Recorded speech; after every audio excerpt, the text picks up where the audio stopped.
What's up, y'all? It's your girl Cornelia back with another episode of Black News, a podcast where we break down current events, hot topics, and local stories involving Black people. Now let's get into it.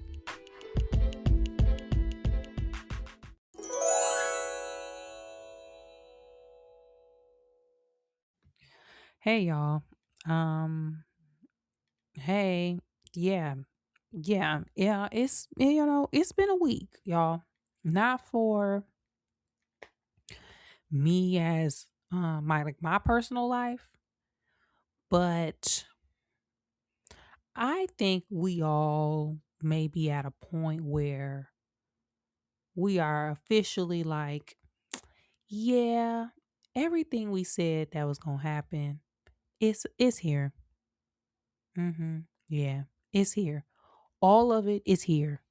It may not be here to in the capacity, like in max capacity.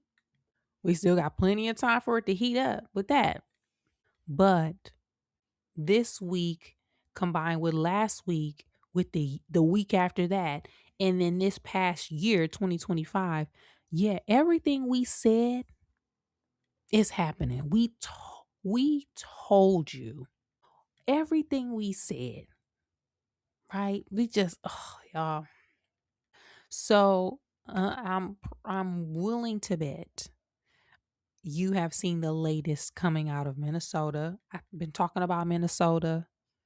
But this week, it all came to a head again, where the Alphabet Boys, and again, if you knew the Black News or you forgot, I'm gonna remind y'all one more time. I'm pretty convinced that I be getting flagged when I say certain words. I believe that keywords are flagged. I also know on certain platforms and apps that is actually happening. TikTok reset the algorithm again. And y'all, people be getting shadow banned. Like it's the state sanctioned media is here. I saw a video with the new owner or the president of TikTok saying that he'd be just banning, they just banning people. If they feel like the word is offensive, the topic is offensive, they're gonna be banning. And the stuff that he was talking about, baby, it ain't offensive. A certain group of people just don't like it. So the state sanctioned media is here. But even with that, what has pushed through is the fact that the Alphabet Boys killed a man in Minnesota by the name of Alex Preddy. Alex Preddy, and I have to say this because this is a key piece of of information. He is a white man, ICU nurse for the Department of Veteran Affairs. He is a legal gun owner, has a permit to carry because you can carry your gun around in Minnesota. And we all saw the video of Alex being gunned down by them boys and have simultaneously been seeing the media and different people trying to gaslight us into thinking that what we saw with our own eyes didn't actually happen. Before a couple weeks ago, we saw Renee Good. She was, and this is an important piece of information, she was a white woman. But for some reason with this one seems to be getting more traction. And I think it's a couple things. But before I get into that, I'm just going to read what happened because again, we have different people within this party's sphere telling us or blatantly lying to us about what happened as if we don't see the footage. And this is why it is important to have that camera out. Now, everybody got a role, right? Some people's role ain't gonna be to be filming what's going down. But when it's all said and done, this is key evidence that the people need to see, because what cannot continue to happen is for people to try to gaslight us as if what we saw isn't what we saw. Because lest some people tell it, they going straight up by whatever is delivered. Well, they said that he he took out his gun and aimed it. No, he didn't. I watched that video, unfortunately, many times. And unfortunately, Alex Preddy lost his life just because he was there with his cell phone and was trying to help two women. This man was trying to protect two women and ended up getting shot 10 times. So let me read this because this is key information. Video recordings of the incident showed Preddy filming law enforcement agents with his phone and directing traffic. Again, this man was just out here just fighting for his people, okay, the American people. Preddy stood between an agent and a woman whom the agent had pushed to the ground, putting his arm around the woman. You can see that in the video. She got pushed, he grabbed her and was trying to help her. He was subsequently pepper sprayed and wrestled to the ground by several federal agents, with around 6 surrounding him when he was shot. Now, again, he was legally licensed to carry a handgun, and moments before he was tackled, well, while he was being tackled in the video, you can see one of the people in there saying, "Oh, he has a gun," taking the gun off of his waistband and having the gun not even facing Alex. Then the others proceed to shoot him. The gun wasn't even on him when he was being shot. He couldn't banish and pull the gun out because he was protecting himself from getting beaten. So again, all of this is just absolutely ridiculous. Now, people have come out and spoken out. I mean, everybody is talking about this because everybody being attacked and detained, harassed, pepper spray, bear spray, shot at, put in detention centers, let out, dropped off in the woods, no clothes on, people having skull fractures, being left on the side of the road, kids being taken. We saw a 5-year-old last week being taken and allegedly sent to Texas. Don't nobody know where him or them other kids at. All of this is absolutely disgusting, and it is shameful and not surprising, considering the government is all but mimicking Confederates in the KKK. Because I'm not gonna say Nazis anymore. Again, they flag me, okay, but I'm not gonna say that no more because baby, this some old down home slave catching Klan KKK hooded behavior. This is what we're seeing. But we're seeing it and it's not surprising. It's not surprising. Given the history in this country, everything that we've seen, and I'm saying we as Black people, everything we're seeing now, we've either seen it before with our own eyes, or our parents have seen it, our grandparents have seen it, great grandparents, or is documented in history directly from the source, from Black people. We're reminded, I believe was this just 10 years ago with Philando Castile in the same state, who was pulled over, was had a open carry permit, did not even have his hand on a weapon, and was shot by the police with his girlfriend and his baby in the back seat. We've seen this. And again, we said this was gonna happen. Okay, we said it's gonna get bad. We just like, and I feel like we just be yelling into an abyss, like screaming into an abyss. We all, y'all. So what do we know? It has been revealed that the Attorney General, again, I'm not gonna say no names because they be flagging me, allegedly sent a demand letter to Tim Walz, the governor of Minnesota.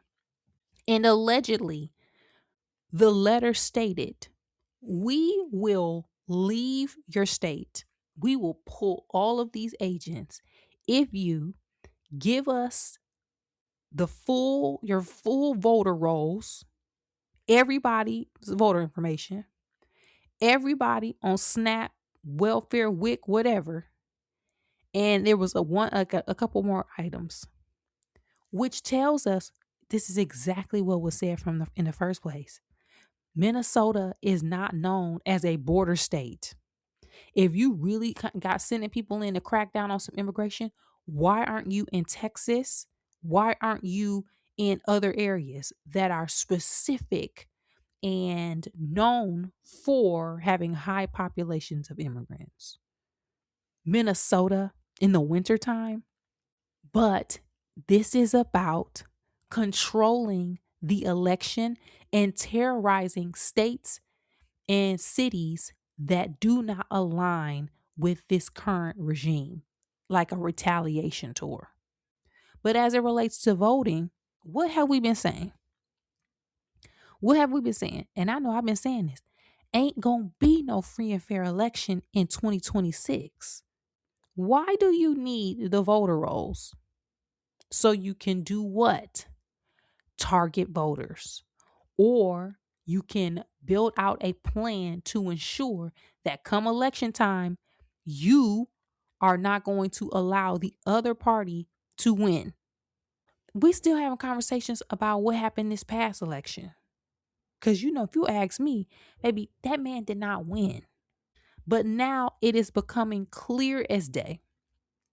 So before I continue on, a creator online, I believe he goes by DOS Discourse, was saying the same thing a lot of us and other people are saying, other citizens. If we know that one side is preparing for intimidation tactics and to find a way to rig the election, blue side of the government, what are you planning to do?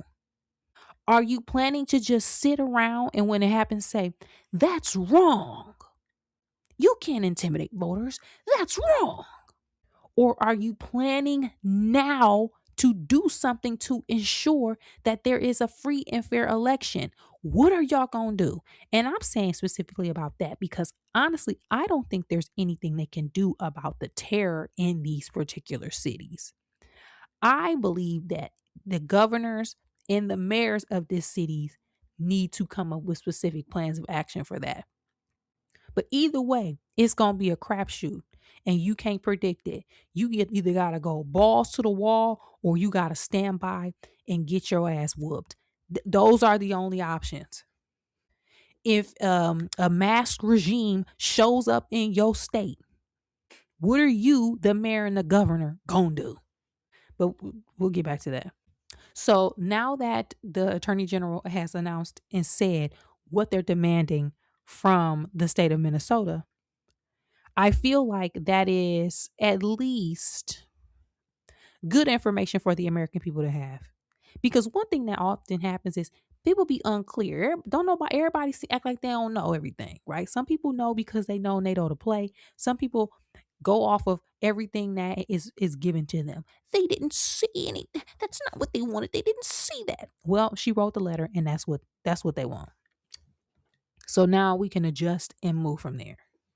But while that's happening, and while we are processing and trying to analyze the recent murdering of Alex Preddy and Renee Good, in addition to all of the other people who have lost their lives due to this segment of the Alphabet Boys. One thing that's been circulating in one conversation that's been triggering is people online being shocked or making comments that they're exposing. They're exposing. One particular comment is that's going around are things like, never in America have we seen anything like this. I saw another one that said, can we just go back to regular police brutality, please? This other one, now this lady was getting tore up.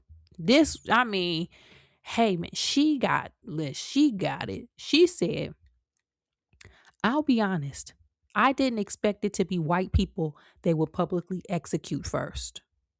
People were like, well, who did you expect? Ma'am, was it us?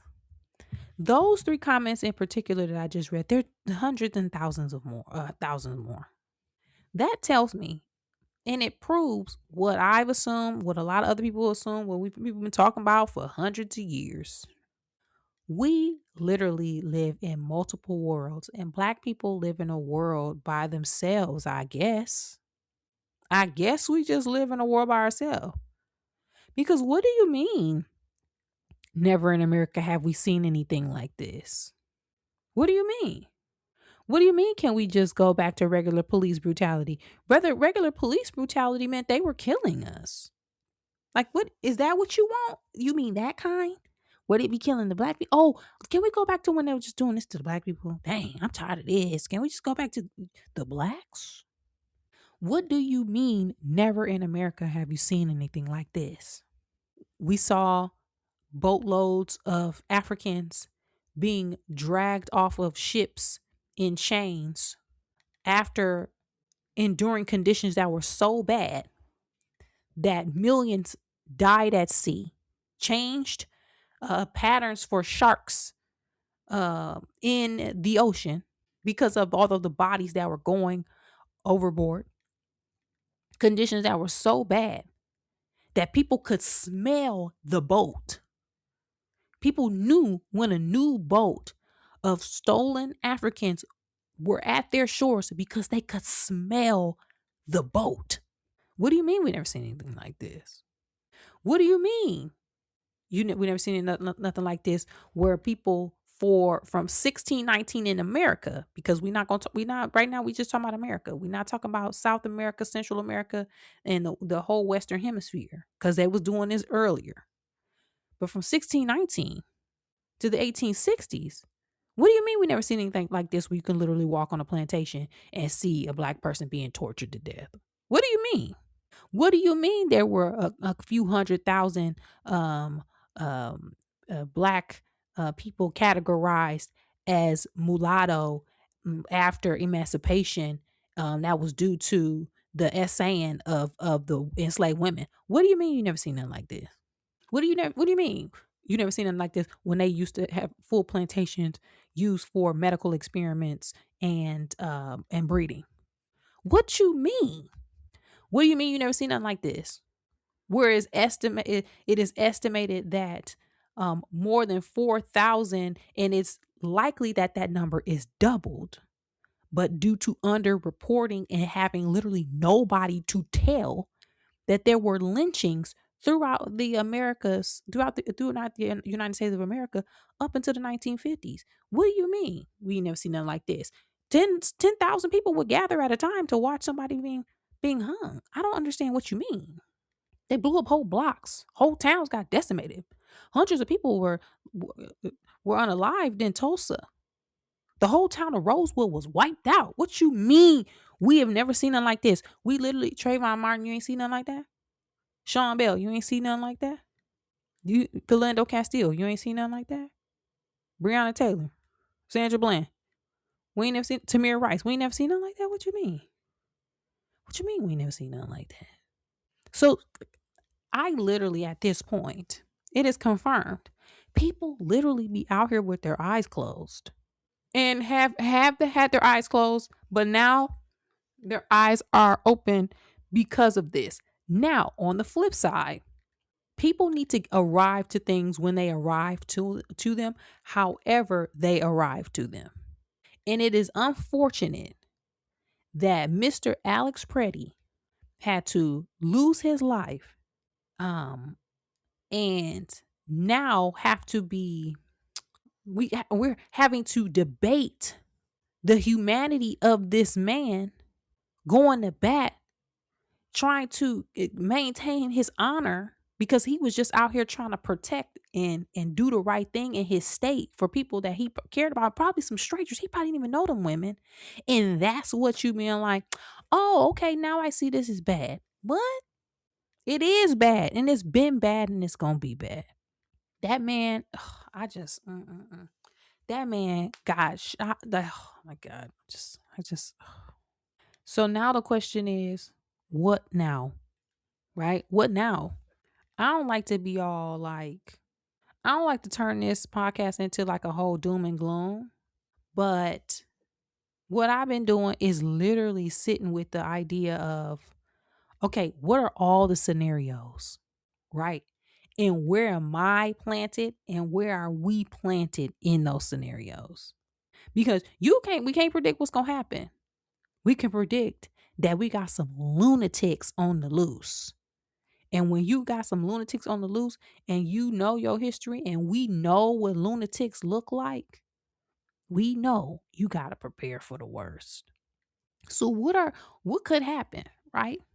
They could run up in all these major blue cities and they could go in each city and target and attack specific neighborhoods, kicking down doors, pulling people out houses, putting everybody in these detention centers. We don't know what's happening to people in detention centers.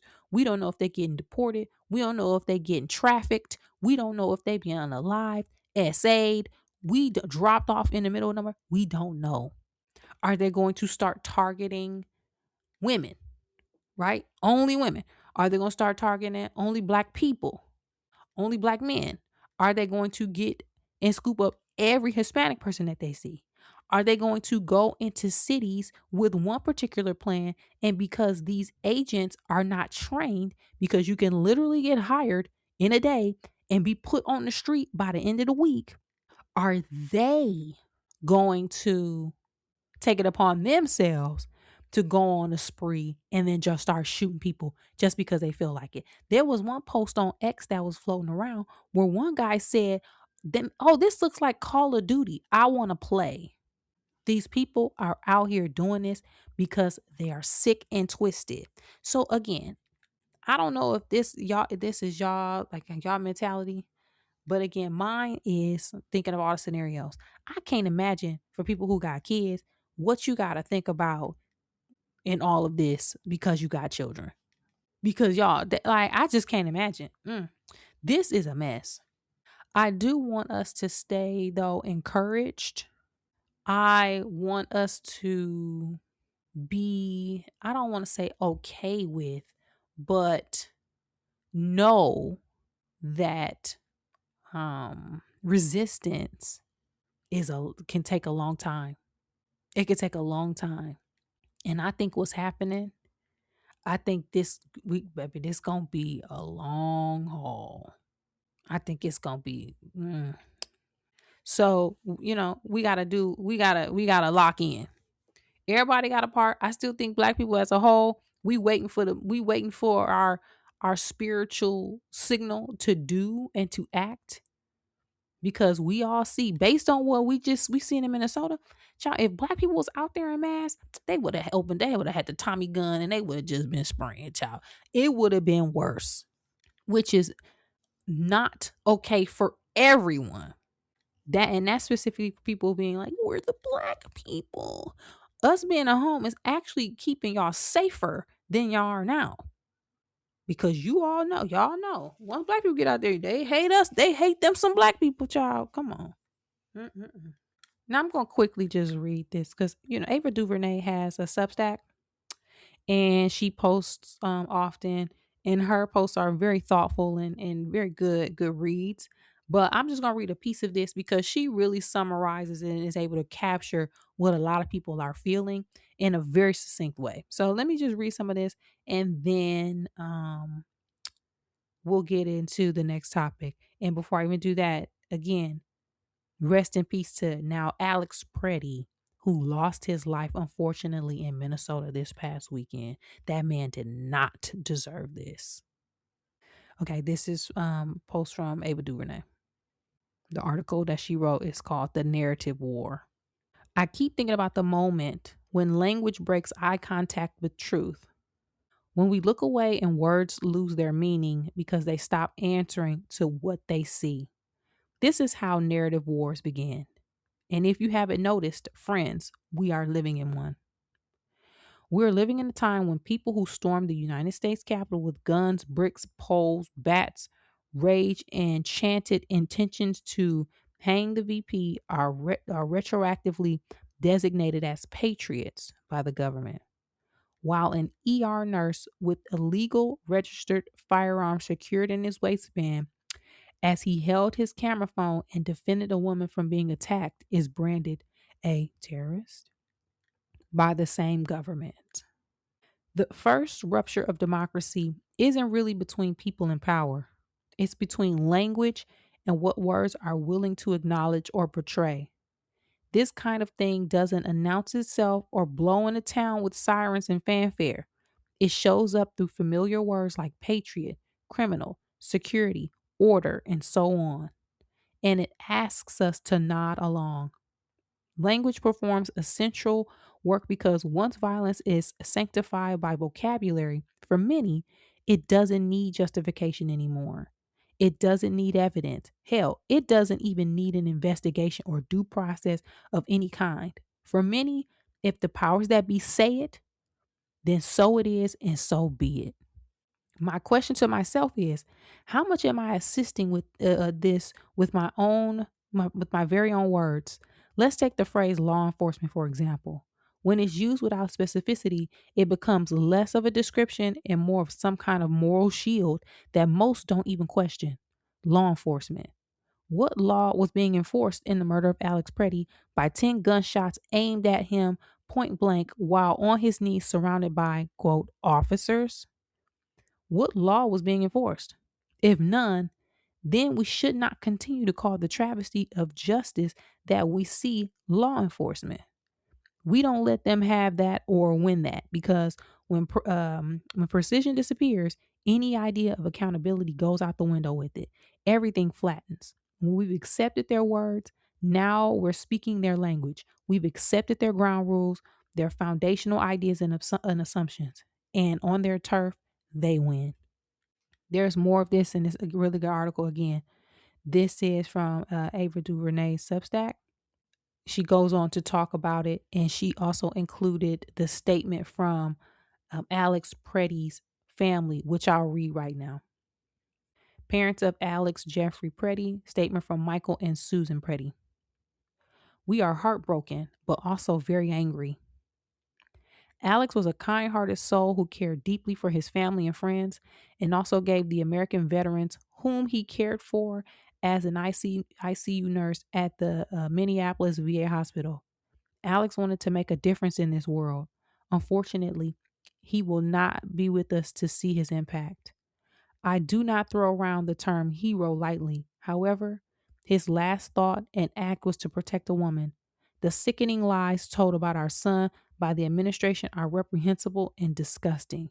Alex is clearly not holding a gun when attacked by the president, murdering and cowardly ICE thugs.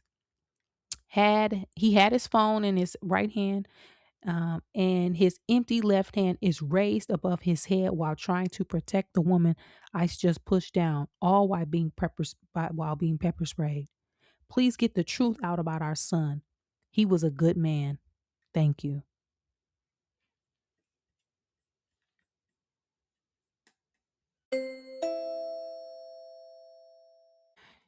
Okay, this is the part of the podcast where I start talking about sinners. Y'all, hey man, the unofficial. I am a member of the unofficial online center street team. Okay, if you don't want to hear it, this is the part of the podcast. I'm warning you. Just skip it. Skip it. Fine. Just keep it pushing. Okay. Y'all know I'm Center Street Team, unofficial. But I've been talking about this because I am on my quest to finish watching all of the nominated movies. I got my screeners. Okay. I got my screeners and all of the movies that they've been talking about. I have them. I'm going to watch them. And after that, I will come back and prove why Sinners is still the best movie of 2025. But while I do that, the Academy Award nominations were announced this past week. Now, before I read this and go into how Sinners is now the most nominated film in Academy history with 16 nominations, and why I am extremely excited and this movie is so deserving. And I want to quickly just before if I in case I forget talk about how all of the bigots done came out the woodwork and now are saying it's not deserving of 16 nominations. People just mad because they don't want a black movie to have to be now the most nominated film of all time. Y'all, all of this is racism, guys. We know this. But I just want to remind people we know and understand that we do not seek validation from these awards. I am willing to bet that Ryan Coogler know the game. He know the play. Ryan Coogler is from Oakland. Okay. He be saying the N-word. Ryan Coogler knows the play. His mentors were John Singleton. There's Spike Lee. His peers are Ava DuVernay.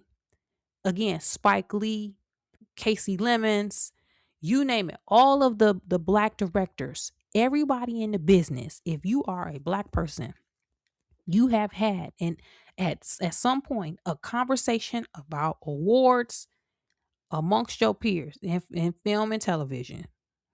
We've all had all the conversations. So I know that he not going into this thinking that this is the end all be all. But I have a feeling that he is doing a lot of the campaigning, one because it's a fantastic movie and it deserves to have all the eyes on it, but two, he knows that his cast and crew deserve to be acknowledged. And it is not often, and sometimes it never comes around in someone's career where they are nominated or recognized for their work. Black people, guys, we know this. It is also true, and I think I've said this before. While there have been a lot of conversations from some of the black actors and actresses in the business who have said this, the Oscar doesn't change their status, it doesn't get them more work or a different type of work or get them more money. I do know from being talent and in this business and having peers that for a lot of below the line workers, it does matter with your career when you are able to say you worked on an Academy Award winning or nominated film. It does. Cinematography, production design, costuming, makeup and styling, editing, sound, VFX. It matters. Hey guys, I did VFX on the Academy Award nominated or the Academy Award winning X, Y, and Z movie. Y'all, that has big impact, especially if you're black. So when people be like, it doesn't matter, it don't change nothing about your career. For some people, it does.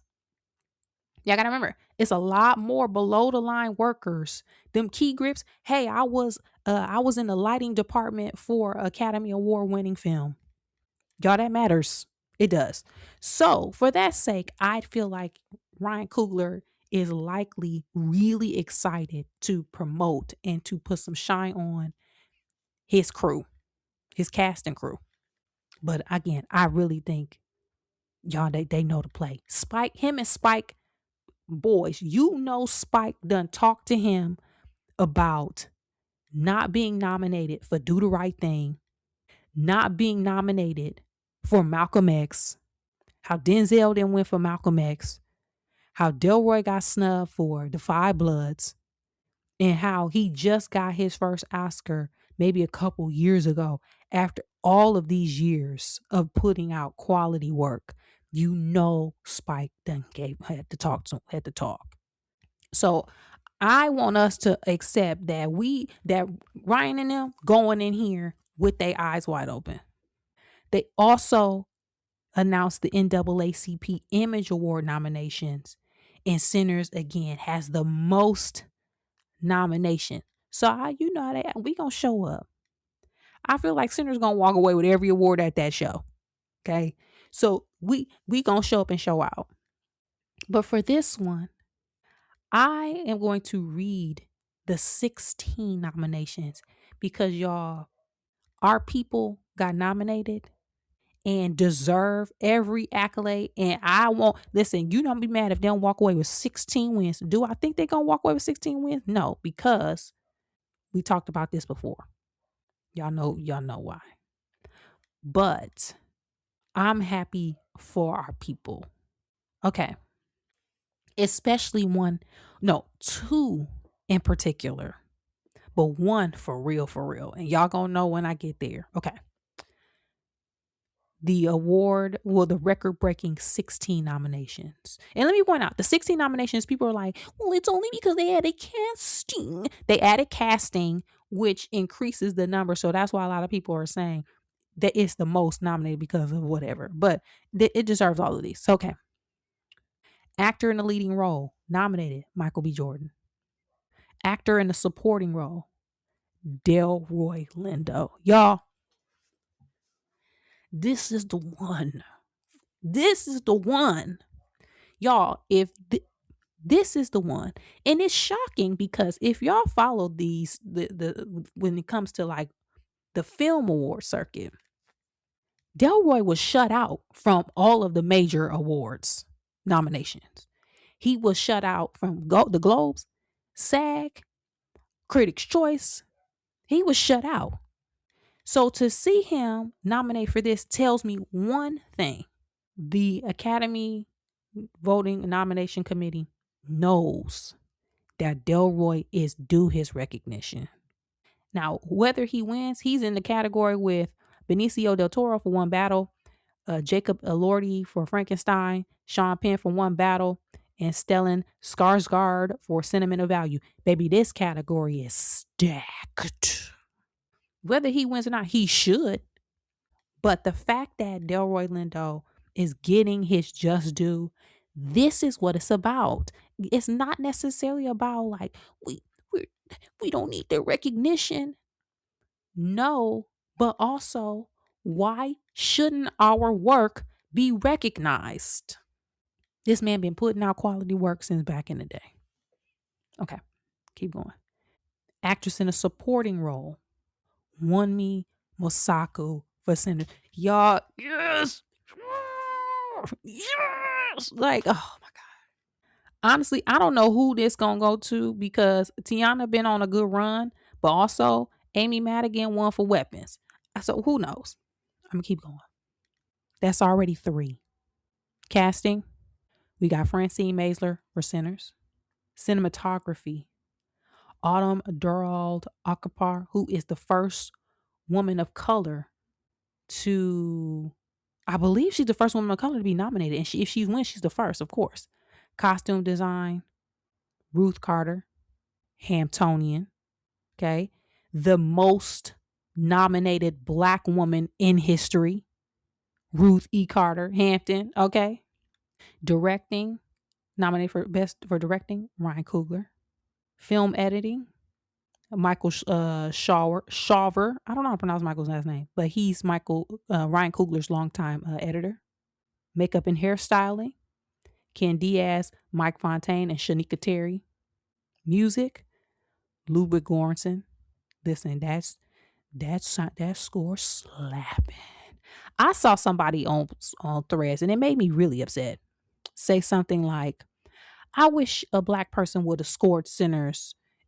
This score didn't do it. It just didn't do it. It didn't sound good. Now listen. One thing you can do is lie to everybody, but you can't. You need to stop lying to yourself. Ludwig, listen. The fact that he collaborated with blues musicians, Black musicians all over the South, the electric guitar player on the soundtrack when Michael had the Tommy gun, that's a Black man. Like, I want to hear it. The Center score, one of the best scores I've ever heard. It was on my top iTunes listens for 2025. Okay, no lie. Keep going. Original song. I Lied to You, written by the legendary Raphael Sadiq and Ludwig Göransson. Best Picture, Sinners. Production design, Sinners. That is Hannah Beekler. And set decoration, Monique Champagne. Shout out to Hannah Beekler. I believe this is her third nomination, and she won previously for Black Panther. Sound, the sound team for Sinners. Visual effects team for Sinners. Original screenplay, Ryan Coogler. And you have your 16 categories. Child, listen. Now, like I said, I am managing my expectations. Okay? While simultaneously expecting them to win everything because it was the best movie of the year. But people keep comparing it to The Color Purple from years ago, the 1980s, where they were nominated for a bunch and walked away with nothing. So that could happen because people will be trying to punish. People use opportunities like this to try to keep Black people in their place. Right? They know the importance of stuff. And sometimes people don't feel like there's any other way to keep people in their place except for punishing them in ways like this. Right? So that could happen. We've seen it. But I think we know, the box office know, the critic score, Sinners is still holding on to 96 and 97% on Rotten Tomatoes. Everybody knows, whether they like to admit it or not, that this movie is the best movie of 2025. I don't want to hear it. So I'm managing my expectations, but y'all know I'm going to be madder than a mug. Ooh, I'm going to be mad. Now, what do I think? What are my predictions? This is what I predict. I think Chalamet gonna get the best actor. I low key think that they might give the supporting actor to Delroy Lindo. And I say this because the Academy has a history of giving people the award when it's overdue. And he got a lot of credibility amongst his peers. And a lot of the Academy voters are allegedly older people. They fool with Delroy Lindo. They know him. Now, whether they BFFs, I don't know. But I would not be surprised if he actually shocked everybody and took that one. So I'm going to say Delroy going for best actor. Supporting actress, I think they're going to give it to the lady from Weapons. I think they're going to try to punish Tiana. I think they might give it to the lady from Weapons. Casting, I think they're going to give that up to Francine. If they don't give best casting, that's when you know things are being shaky. When the obvious choices get snubbed. So I think casting going to go to Sinners. Cinematography, I don't know. I need to watch Train Dreams because people been saying that the cinematography in Train Dreams is incredible. Once I watch Train Dreams, I'll be able to report back to let you know who I think is going to go to. Because Train Dreams won, I think, Critics' Choice. But who I vote for, I'm going to vote for Autumn. But I got to see. Costume design, I think that's going to go to Frankenstein. Directing, I think they're going to give that to PTA for One Battle. Do I think it's the best directing? No. But based on what we've been seeing, I think they're going to give it to him. Film editing, I don't know. If it's just editing, I watched F1. I can see going to F1, but I don't know. I don't know. The jury's out. Makeup and hairstyling, Frankenstein. Original score, got to go to Ludwig. If they go with anybody except Ludwig, come on. Original song, the K-pop Demon Hunters lady been sweeping this, so they probably go to her. Best picture, y'all, I think they're gonna give it to PTA again. Now, this is what I've been hearing, and again, I'm still watching. Some of my peers are saying that the actual contest is between Sinners and Hamnet. There was another foreign film that did not make it into the best picture category that people were saying it actually it should have been in the running. It was, what is it called? It was Just an Accident. People were saying that they, from their perspective, the contest should be between Sinners, Hamnet, and It Was Just an Accident. Production design, I don't know. I have to finish watching. But it sounds like it's been going to Frankenstein. Sound, probably F1. Maybe that movie was noisier than a mug. Okay. Visual effects, probably going to Avatar. Original screenplay, it better go to Ryan Coogler. It better go to Ryan Coogler. Those are what I think. I think at least three, original screenplay, casting, and score. In my heart, I think it can walk away with like 5. So we'll see, y'all. Either way, this is to me a win-win because it's going to do something in either direction. One, it's going to acknowledge the great work of this movie and put it back into the conversation so people can continue to watch it. 2, it is going to show again Black art and the beauty of it. And 3, if it does not win, it is going to hold people's feet to the fire and hold that mirror up to their faces to show them what they did. So either way, y'all know, look, I'm gonna be madder than a mug, but we gonna watch Sunday, March 15th. It's going down. Okay. Let me know y'all predictions, and yeah, let me know, and we'll follow and keep track of the tally so far. Cause SAG-AFTRA is coming up, the SAG Awards coming up, so we should have a better idea of what's to come later on after we see that. But yeah, let me know your thoughts about it. You can find me at Cornelia on social media.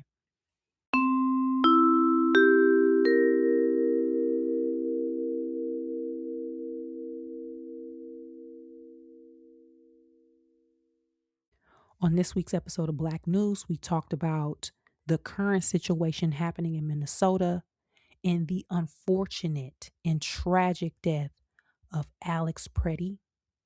We also discussed Sinners and the recent Academy Award nomination that received. It was a record-breaking number of 16. Hit me up. Let me know your thoughts about all of these topics, some or none, and I'll check back with you guys next time.